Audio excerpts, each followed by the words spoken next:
Hello dear students, मैं Brijbhushan and welcome to super Shiksha education that evolve you. हम पढ़ रहे हैं class 12th biology chapter 2 Pushpi पादपों में लैंगिक प्रजनन, sexual reproduction in flowering plants. 7 part अभी तक चैप्टर में हम पढ़ चुके हैं। ये है पार्ट 8 और इस पार्ट से हम इस चैप्टर को कंप्लीट करने वाले हैं। यानी जो वीडियो टॉपिक हमारे बचे थे उनको आज हम कवर करने वाले हैं, जिसमें है पहला भ्रूणपोष यानी एंडोस्पर्म के बारे में पढ़ेंगे। उसके बाद हम पढ़ेंगे डेवलपमेंट ऑफ डाइकॉट एम्ब्रियो, फिर हम पढ़ेंगे डेवलपमेंट ऑफ मोनोकोट एम्ब्रियो, यानी कि दोनों प्रकार के एम्ब्रियो के विकास को हम समझेंगे। तो पहला टॉपिक है हमारे पास भ्रूणपोष यानी एंडोस्पर्म। कैसे बनता है भ्रूणपोष? ध्रुवीय केंद्रक तथा नर युग्मक के मिलने से बनता है भ्रूणपोष। एम्ब्रियो सैक के अंदर जो ध्रुवीय केंद्रक होते हैं 2 और 1 नर युग्मक, यानी टोटल 3 चीजें मिलती हैं और तब बनता है भ्रूणपोष। क्योंकि यहाँ पर 3 केंद्रक मिल रहे हैं, इसलिए आवर्तबीजी पौधों में यह त्रिसंयोजन के फलस्वरूप बनता है। इसलिए हम इसे त्रिसंयोजन कहते हैं, क्योंकि 1 नर युग्मक और 2 ध्रुवीय केंद्रक मिलने से भ्रूणपोष बनता है। तो टोटल 3। और अधिकतर पौधों में त्रिगुणित ही होता है। जो ये भ्रूणपोष होता है त्रिगुणित होता है, क्योंकि 3 केंद्रक मिल रहे हैं इसलिए। इमेज के द्वारा इसे एक बार फिर से समझ लेते हैं। ये है एक स्त्री केसर यानी कि गाइनोशियम। इसके 3 भाग होते हैं। स्टिग्मा सबसे ऊपर वाला, बीच में स्टाइल और नीचे वाला भाग कहलाता है ओवेरी। और ओवेरी के अंदर जो होता है उसे हम कहते हैं ओव्यूल या बीजांड। अब यहाँ इमेज में कुछ चीज़ें समझ लीजिए कि जो ओवेरी होती है यानी कि जो अंडाशय होता है, ये परिपक्व होने पर बनाता है फल। और जब अंडाशय से फल बनता है उसी के दौरान जो अंडाशय के अंदर बीजांड है यानी ओव्यूल है, उससे बनेगा बीज यानी कि सीड। और जो बीजांड के अध्यावरण यानी कि इंटेग्यूमेंट्स हैं वो परिवर्तित हो जाते हैं बीजावरण यानी कि सीड कोट में। तो जब कुल मिलाकर इस अंडाशय से फल बनेगा तो बाकी संरचनाएं किस प्रकार से परिवर्तित होंगी, इस चार्ट में हमने उसे समझ लिया है। सबसे अंदर बीजांड के जो संरचना बनती है उसे हम कहते हैं भ्रूणकोश। भ्रूणपोष नहीं, भ्रूणकोश। यहाँ पर भ्रूणपोष और भ्रूणकोश में कंफ्यूज नहीं होना है। ये है भ्रूणकोश अंडाशय के अंदर जिसमें 8 केंद्रक हैं। ये है भ्रूणकोश यानी एम्ब्रियो सैक। बड़ा करके देखते हैं इसे। ये संरचना है भ्रूणकोश, जिसके अंदर ऊपर की तरफ 3 प्रतिव्यासांत कोशिकाएं, बीच में 2 ध्रुवीय केंद्रक और नीचे की तरफ 1 अंड कोशिका और 2 सहायक कोशिकाएं आपको दिखाई दे रही हैं। इस संरचना को हम कहते हैं भ्रूणकोश या एम्ब्रियो सैक। अब हम देखते हैं कि इसके अंदर, इस एम्ब्रियो सैक के अंदर भ्रूणपोष यानी एंडोस्पर्म किस प्रकार से बनता है। तो पहले आप यहाँ पर देख रहे हैं ये जो 2 ध्रुवीय केंद्रक हैं, इनसे 1 नर युग्मक मिलता है, तब बनता है भ्रूणपोष। और यहाँ जो दूसरा नर युग्मक है ये अंड कोशिका से मिलता है, तब बनता है भ्रूण। यानी ध्रुवीय केंद्रक से भ्रूणपोष और अंड कोशिका से भ्रूण। थोड़ा डिटेल में समझते हैं। यहाँ देखिए प्राथमिक भ्रूणपोष नाभिक। कैसे बना प्राथमिक भ्रूणपोष नाभिक? जब ये केंद्रक यानी ये 1 नर युग्मक मिला ध्रुवीय केंद्रक से तो सबसे पहले संरचना बनी प्राथमिक भ्रूणपोष नाभिक। यहाँ इसके मिलने से बना प्राथमिक भ्रूणपोष नाभिक। इसी प्रकार जो नीचे वाला युग्मक अंड कोशिका से मिला उससे बना, जब ये युग्मक अंड कोशिका से मिला तब बना जाइगोट। तो इस प्रकार से 2 संरचनाएं यहाँ बन गई। अब क्या होता है आगे? प्राथमिक भ्रूणपोष नाभिक होता है, ये बनाता है प्राथमिक भ्रूणपोष कोशिका यानी प्राइमरी एंडोस्पर्म सेल। और अब इस प्राइमरी एंडोस्पर्म सेल से बनता है अंत में भ्रूणपोष यानी कि एंडोस्पर्म। ये हम यहाँ पर समझ गए कि किस प्रकार से भ्रूणपोष बन रहा है इस एम्ब्रियो सैक के अंदर। जाइगोट से क्या बनता है? जाइगोट से सीधे निर्माण होता है भ्रूण यानी कि एम्ब्रियो का। तो इस प्रकार हम समझ गए कि भ्रूणपोष क्या होता है और पौधे के कौन से भाग में किस प्रकार से बनता है। भ्रूणपोष को हमने समझ लिया है। अब समझते हैं ये होता कितने प्रकार का है। आवर्तबीजी पौधों में परिवर्धन के यानी कि डेवलपमेंट के आधार पर भ्रूणपोष 3 प्रकार के होते हैं। पहला है केंद्रकीय भ्रूणपोष, दूसरा है कोशिकीय भ्रूणपोष, तीसरा हिलोबियल भ्रूणपोष। पहले समझते हैं केंद्रकीय भ्रूणपोष यानी न्यूक्लियर एंडोस्पर्म को। इसमें क्या होता है? इस प्रकार के भ्रूणपोष विकास में केवल भ्रूणपोष केंद्रक यानी एंडोस्पर्म न्यूक्लियस का बार बार विभाजन होता है तथा भित्ति निर्माण नहीं होता है। यानी केंद्रकीय जो भ्रूणपोष होता है उसमें जो भ्रूणपोष का केंद्रक होता है उसका बार बार विभाजन होता है, केवल केंद्रक का, और भित्ति का निर्माण नहीं होता है। इस प्रकार का भ्रूणपोष प्रायः पॉलीपेटली वर्ग के सदस्यों में पाया जाता है, जैसे कैप्सेला हो गया, मक्का, चावल, गेहूं और नारियल पानी। जो नारियल पानी हम पीते हैं वो एक प्रकार का न्यूक्लियर एंडोस्पर्म होता है। अगला प्रकार है कोशिकीय भ्रूणपोष, सेलुलर एंडोस्पर्म। इस प्रकार के भ्रूणपोष निर्माण में पूर्ण भ्रूणपोष कोशिका का विभाजन होता है, यानी केंद्रक का तो विभाजन होता ही है, साथ में भित्ति निर्माण भी होता है। इस प्रकार का भ्रूणपोष प्रायः गैमोपेटली वर्ग में पाया जाता है, जैसे विलार्सिया, और नारियल का जो सफ़ेद भाग होता है वो भी इसका एक उदाहरण है सेलुलर एंडोस्पर्म का। नंबर 3 पे है हिलोबियल भ्रूणपोष, हेलोबियल एंडोस्पर्म। इस प्रकार का भ्रूणपोष लगभग 19% आवर्तबीजी पौधों में पाया जाता है। जो 19% एंजियोस्पर्म प्लांट्स होते हैं उनमें पाया जाता है हिलोबियल भ्रूणपोष। विशेष रूप से यह एक बीजपत्री पौधों में पाया जाता है, मोनोकॉट्स में ज़्यादा पाया जाता है। यह उपरोक्त दोनों प्रकार के भ्रूणकोष के बीच की अवस्था है। उपरोक्त दोनों प्रकार से यहाँ पे मतलब है केंद्रकीय भ्रूणपोष और कोशिकीय भ्रूणपोष के बीच की अवस्था को दर्शाता है हिलोबियल भ्रूणपोष। पहले भ्रूणपोष केंद्रक विभाजन व कोशिका भित्ति का निर्माण दोनों ही चीजें होती हैं, और बाद में केवल केंद्रक विभाजन होता रहता है और भित्ति निर्माण नहीं होता है। तो हिलोबियल में क्या होता है, पहले केंद्रक विभाजन और भित्ति निर्माण दोनों ही प्रकार की घटनाएं होती हैं, जो कि कोशिकीय भ्रूणपोष की विशेषता है, और बाद में केवल केंद्रक विभाजन होता है और भित्ति का निर्माण नहीं होता है, जैसा कि केंद्रकीय भ्रूणपोष में होता था। इस प्रकार ये दोनों के बीच की अवस्था को दर्शाता है हिलोबियल भ्रूणपोष, यानी हेलोबियल एंडोस्पर्म। और उदाहरण है एरीमुरस। तो इस प्रकार हमने देखा कि 3 प्रकार के भ्रूणपोष पाए जाते हैं आवर्तबीजी पौधों में, डेवलपमेंट यानी कि विकास के आधार पर। अब आता है अगला टॉपिक, एम्ब्रियोजेनेसिस या भ्रूणोद्भव, जिसे हम हिंदी में कहते हैं। युग्मनज यानी जायगोट से परिपक्व भ्रूण बनने की प्रक्रिया भ्रूणोद्भव कहलाती है, यानी भ्रूण का उद्भव, भ्रूण का बनना। भ्रूण क्या है? भ्रूण बीज के अंदर मौजूद अविकसित पौधा है जिससे एक नया पौधा विकसित होता है, ये हम जानते हैं। द्विबीजपत्री भ्रूण को देखते हैं पहले कि उसका विकास कैसे होता है।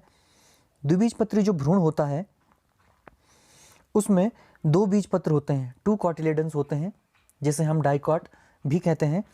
और इसका विकास किस प्रकार से होता है देखते हैं। डेवलपमेंट ऑफ डाइकॉट एम्ब्रियो, एक इमेज और एक पूरी जो इमेज की सीरीज है उसके द्वारा हम इसको समझेंगे कि किस प्रकार से विकास होता है द्विबीजपत्री भ्रूण का, यानी कि डाइकॉट एम्ब्रियो का। बहुत ध्यान से देखेंगे इमेज को और बहुत आसानी से हम इसे समझ पाएंगे। सबसे पहली अवस्था जहाँ से द्विबीजपत्री भ्रूण का विकास शुरू होता है वो है जायगोट। कैसे बनता है जायगोट? एक नर युग्मक और अंड कोशिका जब मिलते हैं भ्रूण कोश यानी एम्ब्रियो सैक के अंदर, तब वहाँ जायगोट यानी युग्मनज का निर्माण होता है। अब इस जायगोट से भ्रूण कैसे बनता है? तो सबसे पहले ये जायगोट विभाजित हो जाता है 2 कोशिकाओं में। ये निचली कोशिका को हमने कह दिया टर्मिनल सेल, ऊपर वाली हो गई बेसल सेल। अब क्या होता है, जो बेसल सेल होती है, जो आकार में आपको बड़ी दिखाई दे रही है, ये बेसल सेल, ये ट्रांसवर्सली इसमें डिवीजन होता है, यानी अनुप्रस्थ विभाजन होते हैं बहुत सारे, और ये एक 7 से 10 सस्पेंसर कोशिकाओं का एक समूह बना लेती है, एक के ऊपर एक, इस प्रकार से। इसके बाद जो टर्मिनल सेल होती है वो भी विभाजित होती है, वो वर्टिकली डिवाइड होती है, यानी कि उसका जो लंबवत विभाजन होता है। और इस प्रकार जो टर्मिनल सेल होती है वो 2 सेल्ड प्रो एम्ब्रियो यानी कि प्राथमिक भ्रूण बना देती है 2 कोशिकीय।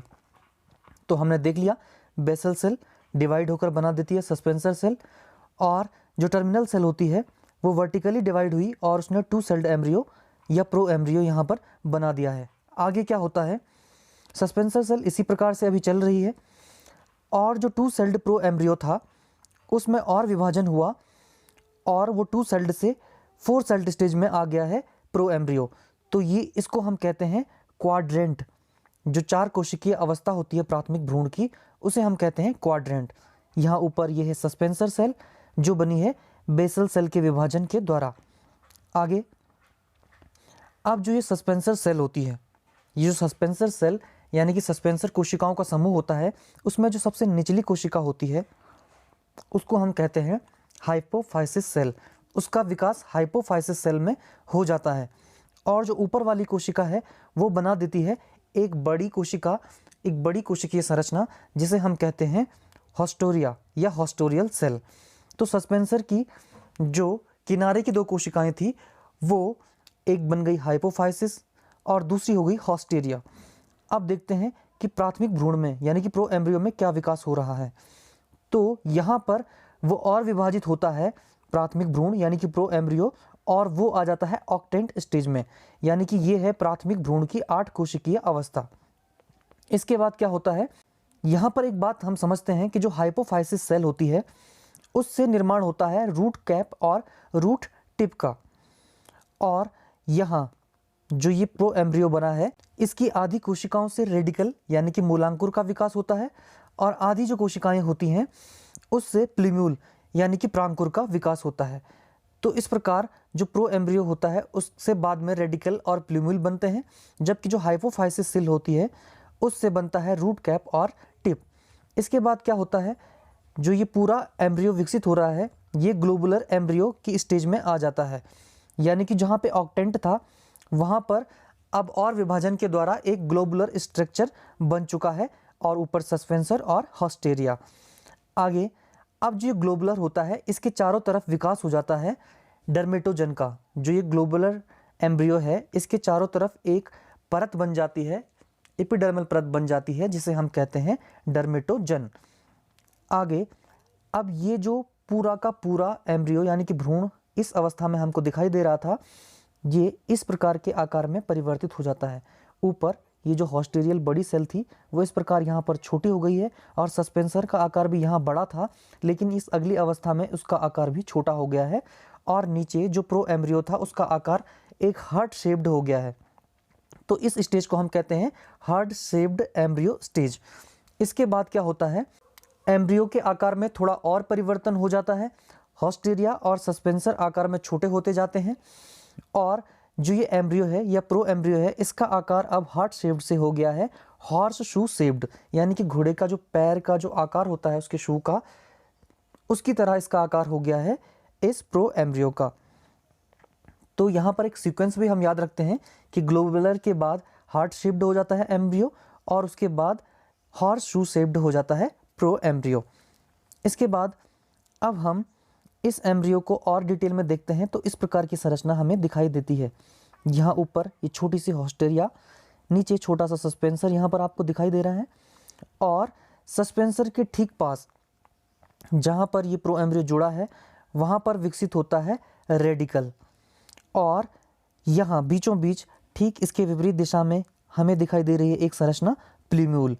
और ये जो दो मुड़ी हुई संरचनाएं हैं इन्हें हम कहते हैं कॉटिलीडन्स, क्योंकि यहाँ पर द्विबीजपत्री भ्रूण है तो इसलिए ये कॉटिलीडन्स की संख्या यहाँ पर 2 होगी। तो सबसे ऊपर हॉस्टेरिया, फिर छोटा सा सस्पेंसर, ये आकार में छोटे होते जा रहे हैं और जहाँ पर प्रो एम्ब्रियो जुड़ता है सस्पेंसर से वहाँ से विकसित होता है रेडिकल, उसके आगे यहाँ बनता है प्लीम्यूल और 2 कॉटिलीडन्स। तो इस प्रकार से हमारे पास अब ये वाली स्टेज आ चुकी है एम्ब्रियो की। अब अगर हम इस पूरे एम्ब्रियो को, ये पूरा जो भ्रूण विकसित हो रहा है इसको हम देखेंगे बन कहाँ रहा है ये भ्रूण, ये बीजांड के अंदर। तो किस प्रकार से ये बीजांड या ओव्यूल के अंदर होता है इसको फिट करके देख लेते हैं।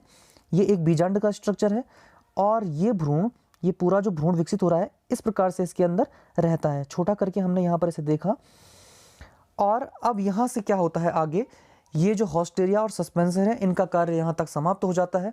यहाँ से जो मुख्य संरचना है वो कॉटिलीडन्स, प्लीम्यूल और रेडिकल वाली, उसी को हम यहाँ इतनी संरचना को आगे देखते हैं जो कि भ्रूण का मुख्य अंश है। तो वो इस प्रकार से हमारे पास प्राप्त हो जाता है। यहाँ सबसे ऊपर रेडिकल, रेडिकल के ऊपर रूट कैप है जो कि बनी है यहाँ हाइपोफाइसिस सेल से और यहाँ प्लीम्यूल का निर्माण होता है।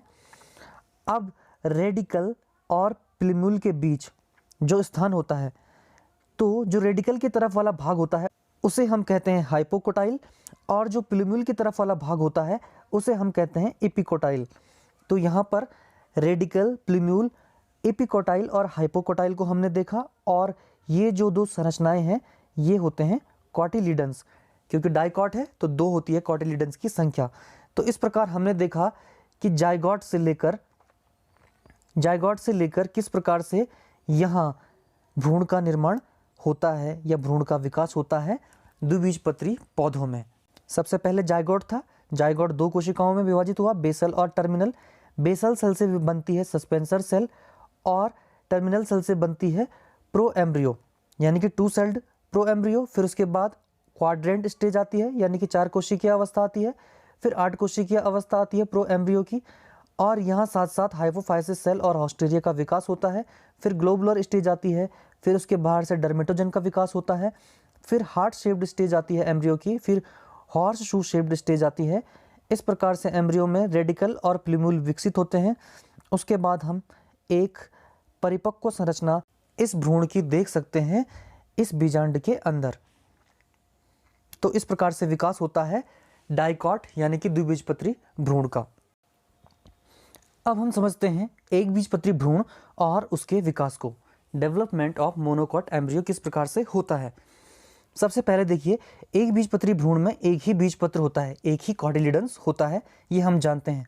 घास परिवार में यानी कि जो ग्रास फैमिली होती है उसमें बीजपत्र को स्कूटेलम कहते हैं। भ्रूणीय अक्ष को यानी कि जो एम्ब्रियोनल एक्सेस होती है उसको कहते हैं बीजपत्रोपरिक, और इसके आधारीय भाग को मूलांकुर चोल यानी कोलियोराइजा तथा शीर्ष भाग को कहते हैं प्रांकुर चोल या कोलियोप्टाइल। इन सारी संरचनाओं को अभी हम इमेज की सहायता से समझ पाएंगे और देखेंगे कि ये कहाँ पर होती हैं। तो अब देखते हैं डेवलपमेंट ऑफ मोनोकॉट एम्ब्रियो, किस प्रकार से एक बीजपत्री भ्रूण का विकास होता है। ये है युग्मनज यानी जायगोट।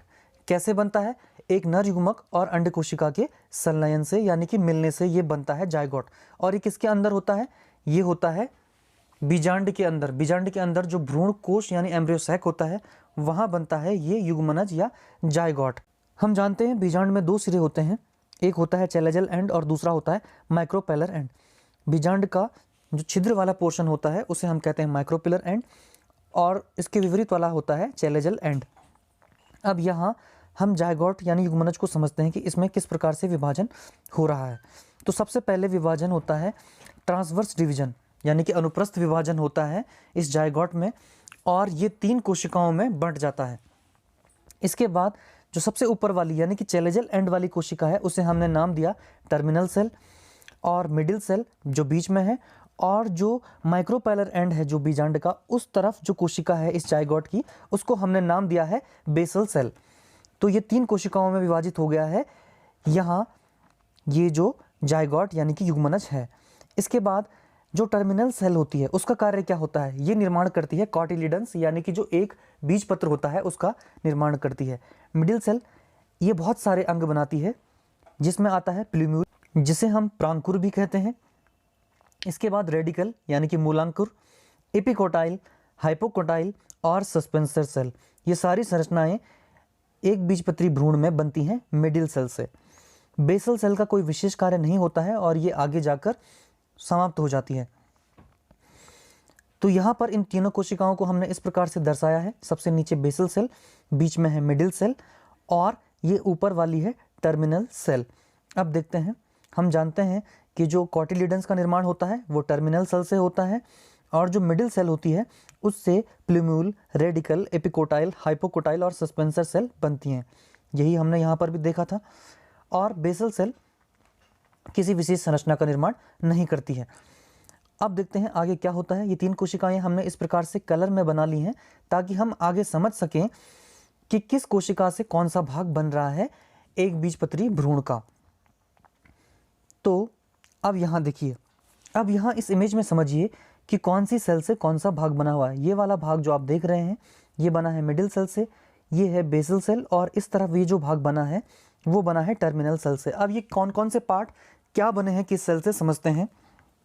तो सबसे पहले ये वाला भाग जो है टर्मिनल सेल से जो बना है इसे हम कहते हैं प्रशल्क या स्क्यूटेलम या कॉटिलीडन्स जिसे हम कहते हैं। एक ही कॉटिलीडन्स पाया जाता है क्योंकि यहाँ पर मोनोकॉट एम्ब्रियो है, जिसे हम प्रशल्क भी कहते हैं, कॉटिलीडन भी कहते हैं और स्क्यूटेलम भी कहते हैं। तो ये 3 नाम हैं इसके, और इसका निर्माण होता है, इस कॉटिलिडन का निर्माण होता है टर्मिनल सेल से, जो हमने यहाँ समझ लिया था। इसके बाद जो मिडिल सेल से है उससे क्या क्या बना है, उससे बना है प्रांकुर चोल यानी कि कोलियोप्टाइल। यहाँ जो प्रांकुर यानी कि प्लूम्यूल होता है उसके ऊपर एक कवरिंग यानी कि एक परत चढ़ जाती है और इसके बाद ये संरचना कहलाती है प्रांकुर चोल यानी कि कोलियोप्टाइल। एक कोशिकीय स्तर बन गया है प्लूम्यूल के ऊपर और इस संरचना को अब हमने प्लूम्यूल की जगह कहना शुरू कर दिया है प्रांकुर चोल। और क्या बना है मिडिल सेल से, और बना होता है कोलियोराइजा जिसे हम कहते हैं मूलांकुर चोल। यहाँ पर क्या होता है, जो रेडिकल यानी कि मूलांकुर होता है उसके ऊपर भी एक कोशिकीय स्तर का निर्माण होता है और एक कवरिंग हो जाती है उसके ऊपर, और इसे हम कहने लगते हैं कोलियोराइजा। तो ये दो स्ट्रक्चर अभी तक बन चुके हैं मिडिल सेल से। इसके अलावा जहाँ पर ये परसेल्क यानी कि जो कॉटिलिडन्स है वो जुड़ा हुआ है इस मिडिल सेल से, उसे हम कहते हैं कॉटिलिडनरी नोड, इसे हम कहते हैं कॉटिलिडनरी नोड। और इसके ऊपर वाला भाग यानी कि प्रांकुर चोल और कॉटिलिडनरी नोड के मध्य वाला जो भाग है उसे हम कहते हैं एपिकोटाइल। इसी प्रकार जो कॉटिलिडनरी नोड और कोलियोराइजा के मध्य वाला भाग है उसे हम कहते हैं हाइपोकोटाइल।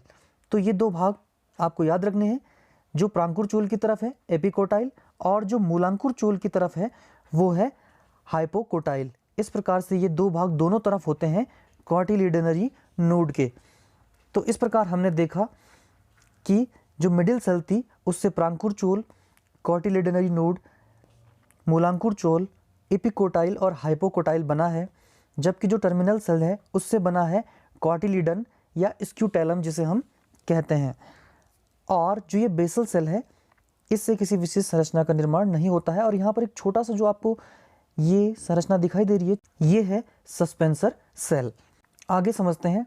अब यहाँ पर आप देखेंगे कि जो बेसल सेल थी वो हट गई है और एम्ब्रियो का बस इतना पोर्शन बचा हुआ है, जिसमें बचा है कोलियोप्टाइल, कोलियोराइजा और स्क्यूटेलम या कॉटिलिडन जिसे हम कहते हैं।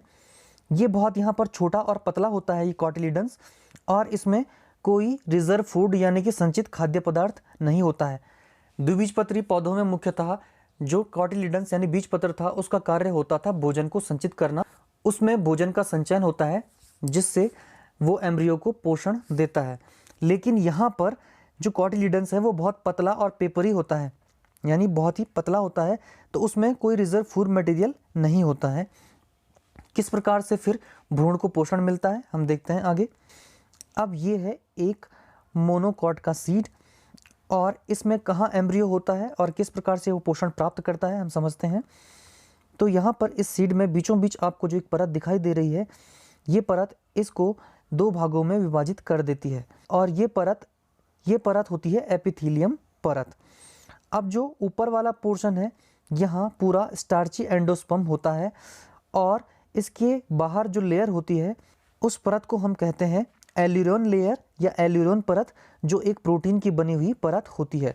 अब जो सीड का निचला वाला पोर्शन बचा हुआ है उसमें हम देखते हैं एम्ब्रियो किस प्रकार से स्थित होता है। तो ये रहा, इस एम्ब्रियो को हमने यहाँ पर छोटा करके दिखाया कि किस प्रकार से यहाँ एक छोटे चैम्बर एपिथेलियल परत से बना जो छोटा सा चैम्बर है उसमें एम्ब्रियो इस प्रकार से रहता है उपस्थित, और इसको हम कहते हैं एम्ब्रियो। इस पूरी संरचना को हम क्या कहेंगे, एम्ब्रियो। मोनोकॉट एम्ब्रियो है ये। और इस एम्ब्रियो में क्या क्या संरचनाएं हो सकती हैं, कोलियोप्टाइल होता है, कोलियोराइजा होता है और एक स्क्यूटेलम होता है। अब इस स्क्यूटेलम में कोई भोज्य पदार्थ तो संचित रहता है नहीं, तो इसका कार्य क्या होता है, यहाँ जब स्टार्ची एंडोस्पर्म बनता है तो यहाँ से जो पोषक पदार्थ आते हैं उसको ग्रहण करता है ये पेपरी यानी कि जो पतला स्क्यूटेलम होता है यानी कॉटिलिडन्स होता है, ये इसको ग्रहण करके पहुँचाने का कार्य करता है एम्ब्रियो तक। तो यहाँ पर जो कॉटिलिडन्स होता है वो भोज्य पदार्थ को संचित तो नहीं करता है, लेकिन उसे ऊपर वाले चैम्बर से कलेक्ट करके पहुँचा देता है एम्ब्रियो तक। तो यही कार्य होता है एक बीजपत्री कॉटिलिडन्स का, यानी कि जो एक सिंगल कॉटिलिडन्स होता है मोनोकॉट्स में, उसका कार्य केवल जो ऊपर स्टार्ची एंडोस्पर्म बना हुआ है और उसमें जो भोज्य पदार्थ बन रहे हैं उनको ट्रांसफ़र करना होता है इस नए एम्ब्रियो तक जो इस सीड के अंदर बन रहा है। तो इस प्रकार से हमने देखा कि किस प्रकार एक जायगोट का विभाजन से 3 कोशिकाएं बनती हैं, और उन कोशिकाओं से अलग अलग संरचनाएं बनती हैं। मुख्यतः संरचनाएं मिडिल कोशिका यानी कि मध्य कोशिका से बनती हैं, कॉटिलीडन बनता है टर्मिनल सेल से, और बाकी बेसल सेल का यहाँ पर कोई विशेष कार्य नहीं होता है।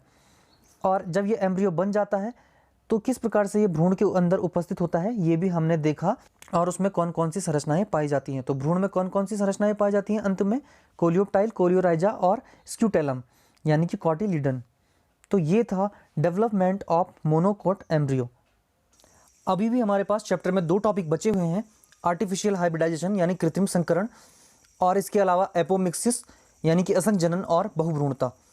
वीडियो काफ़ी लंबा हो गया है तो इन 2 टॉपिक को हम अगले वीडियो में ख़त्म करेंगे, और जिसके साथ ही ये चैप्टर कंप्लीट हो जाएगा, चैप्टर 2 पूरा कंप्लीट हो जाएगा उसके बाद। तब तक के लिए आप पढ़ते रहें इन टॉपिक्स को, और अगले वीडियो में उन दोनों टॉपिक्स के साथ हम इस चैप्टर को कंप्लीट कर देंगे। तब तक के लिए आप पढ़ते रहें और लेते रहें सुपर शिक्षा। Thank you.